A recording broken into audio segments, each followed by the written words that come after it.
We have all been there. We've been in a nice long rally. We've been setting up the point, just waiting for that golden opportunity to get that weak short ball.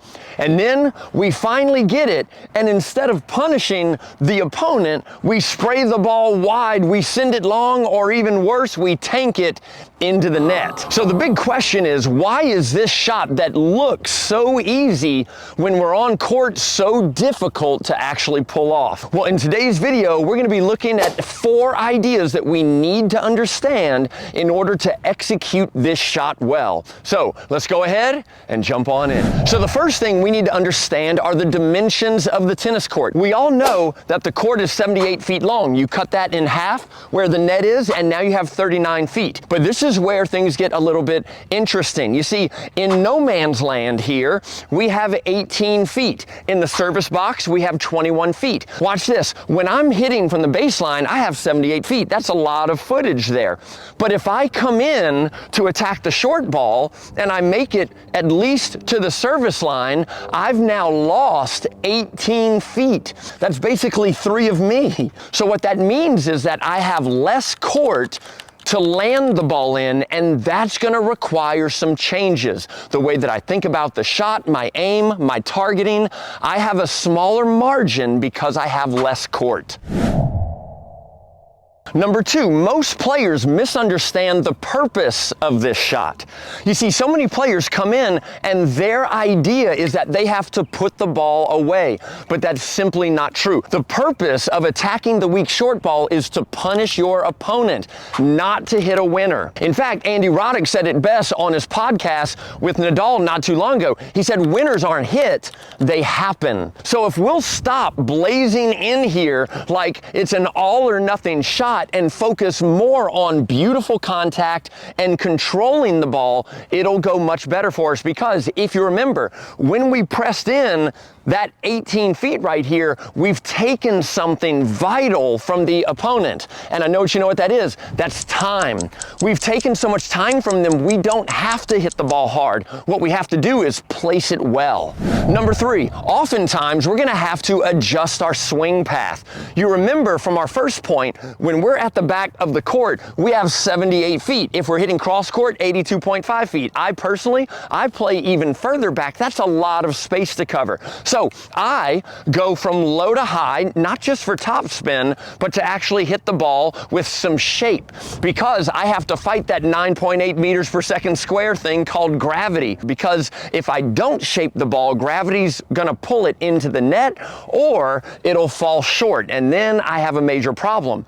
See, but everything changes when I come into the net about that 18 feet, maybe even more. I don't have to fight gravity as much. And in fact, if I keep that low to high and I'm hitting the ball where I want to, right about here, I'm gonna send the ball on that same vertical path, that same shaped path. But remember, we have less real estate in which to land that shot. So I can't keep that same swing. I still want to get topspin on it, but instead of swinging so vertically like I would back there, I'm going to go more linear. I'm going to set the racket up higher, and I'm kind of going to go across the table and swing across the body rather than shaping that ball up. All right, last but not least, and arguably the biggest problem here, is simply a lack of purposeful practice. We practice so many parts of the game. Most players practice baseline to baseline. They go all day hitting that shot, and they're really good at it. A lot of times we'll practice serve. Sometimes, but not too often, we'll practice the return of serve. But how often do you see people feeding the ball short and practicing that particular shot? It's extremely rare. And see, here's the big problem. In the game of tennis, one of the greatest strategies ever is you want to keep that rally going, waiting for the short ball. And then when you get the short ball, you want to capitalize on it. But more times than not, if it's not hit out, wide, or long, or net, I see so many players, they get up and they reset the point because they hit it right back down the middle. And in fact, what I've started to do with all of my teams is that we practice this part of the game every practice. I'm saying every practice. We do our ground strokes, we do cross court, we do net, we do the overheads, we do serves, we do the returns, and we practice this transition shot. What I recommend doing is that next time you're out, ask your partner, hey, feed me some short balls, set up some targets, and then practice that for about 5 or 10 minutes. My personal favorite thing to do, not only for my players, but even for me, I love play a game to 7 points. Feed in with a short ball. The other person comes in and they get to attack the ball. They're not trying to hit a winner, they're just trying to punish me. They get to practice that shot, I get to practice my defense, we play points to 7, and then we switch roles. It is a game changer. So 4 things. We talked about the dimensions of the court, we talked about the purpose of the shot, we talked about the swing path, and the necessity for purposeful and consistent practice. So, what are you waiting on? Shut this video off after you like and/or subscribe. Get out on court and make this an active part of your game. I promise you'll thank me for it.